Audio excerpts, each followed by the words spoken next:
Purity. Purity, I think a lot of times is associated with modesty and abstinence, and those are all really great topics that we could do a whole other series about.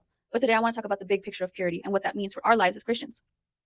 Recently, I've been reading the book of Leviticus, and in the book of Leviticus, it talks about all the offerings the Israelites had to do in the tabernacle.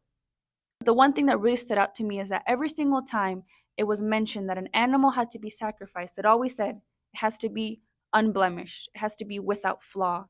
In essence, the offering has to be perfect, it has to be pure. So if our lives are living sacrifices to the Lord, we have to be pure as well. Think about the things you listen to. Sometimes it's music. Are the lyrics really something that are going to be edifying your mind? The shows you watch, are they good for you? P.S. If they're TVMA, you probably should not be watching them. Maybe some of the things that we say. Some of y'all got some potty mouths on y'all. And it's okay, don't worry, we've all been there. But ask God to purify that part of your life as well. It matters to us as Christians because we are supposed to be living holy lives.